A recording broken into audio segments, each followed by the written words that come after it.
ہوگا کہ حکومت نے یوپی میں SIR کا فیصلہ کر لیا اور 4 تاریخ سے یوپی میں SIR بھی شروع ہو چکی۔ SIR کیا ہے؟ جو اس ملک میں یوپی میں 18 سال سے بڑی عمر کے لوگ ہیں ان کو اپنا اس ملک کا شہری ہونا ثابت کرنا ہے۔ SIR کا کیا مطلب ہے؟ جو یوپی میں 18 سال سے بڑی عمر کے لوگ رہتے ہیں ان کو ثابت کرنا ہے کہ ہم اس ملک کے شہری ہیں، اور اس شہریت کو ثابت کرنے کے لیے حکومت نے گھما پھرا کر کے ایک دوسرا طریقہ جاری کیا جس کا نام رکھا گیا SIR، اور وہ یوپی میں 4 تاریخ سے شروع ہو چکی ہے۔ کسی بھی مسلمان کو اس مسئلے میں غفلت میں نہیں پڑنا چاہیے، بھاگ دوڑ کر کے اور کوشش کر کے اپنے اور اپنے بچوں کی شہریت کو ثابت کرنے کے لیے کوشش کرنا چاہیے۔ اب اس میں کیا ہونا ہے میں آپ کو سمجھاتا ہوں۔ اس کو 4 حصوں میں تقسیم کیا گیا۔ اس کو بنیاد بنایا گیا 1987 کو۔ کس کو؟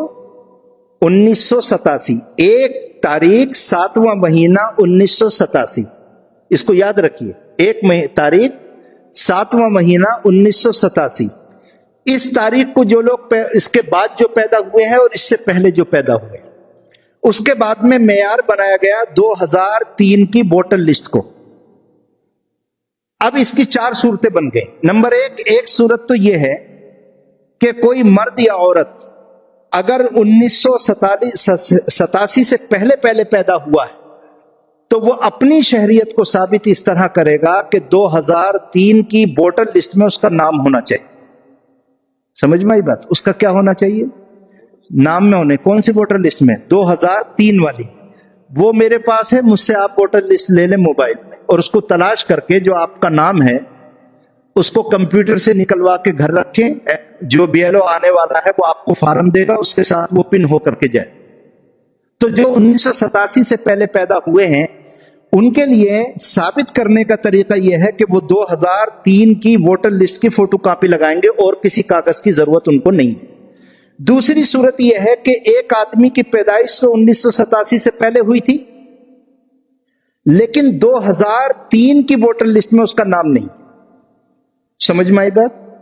تو ایسے آدمی کو 6 کاغذوں میں سے 1 کاغذ دکھانا پڑے گا۔ کتنے کاغذوں میں سے؟ 6 میں سے۔ نمبر 1 پاسپورٹ دکھانا پڑے گا، نمبر 2 برتھ سرٹیفکیٹ دکھانا پڑے گا، نمبر 3 ذاتی سرٹیفکیٹ دکھانا پڑے گا، نمبر 4 رہائشی سرٹیفکیٹ دکھانا پڑے گا، نمبر 5 ہائی اسکول یا کسی کالج یا یونیورسٹی کی کوئی ڈگری اس کے پاس ہے وہ دکھانا پڑے گی، اور نمبر 6 اگر کوئی وہ سرکاری ملازمت کرتا تھا یا اسے سرکاری پینشن ملتی ہے تو اس کا کاغذ دکھانا پڑے گا۔ ہمارے پاس جو آدھار کارڈ ہے یا ہمارے پاس جو پین کارڈ ہے یا ہمارے پاس جو راشن کارڈ ہے یا ہمارے پاس جو ڈرائیونگ لائسنس ہے اس کی کوئی حیثیت نہیں ہے، گورنمنٹ اس کو نہیں مانتی۔ تو میں بات سمجھا دوں، 1987 سے پہلے اگر آپ کی پیدائش ہو گئی ہے اور 2003 کی ووٹر لسٹ میں نام نہیں ہے تو ان 6 کاغذوں میں سے کوئی کاغذ اس کو دکھانا پڑے گا۔ سمجھ میں آ رہی ہے؟ تیسری صورت یہ ہے کہ کسی کی پیدائش 2087 کے بعد ہوئی ہے لیکن 2004 سے پہلے ہوئی ہے۔ 2087 کے بعد اور 2004 سے پہلے، تو اس کو کرنا یہ ہے کہ یا تو ان 6 کاغذوں میں سے کوئی 1 کاغذ دکھائے یا 2003 کی ووٹر لسٹ میں اپنے ماں باپ کا نام دکھائے۔ یا تو ان 6 کاغذوں میں سے کوئی کاغذ دکھائے یا 2003 کی ووٹر لسٹ میں اگر اس کے ماں باپ کا نام ہے تو وہ دکھائے۔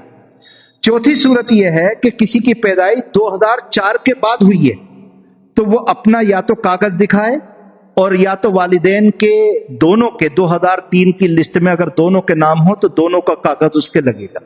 تو یہ 4 صورتیں ہو گئی، 1987 سے پہلے جس کی پیدائش ہوئی ہے، 1987 کے بعد جس کی ہوئی ہے، اور 2003 کی ووٹر لسٹ میں کس کا نام ہے اور کس کا نام نہیں ہے۔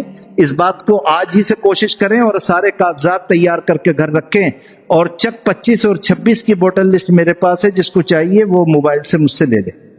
وآخر دعوانا الحمدللہ۔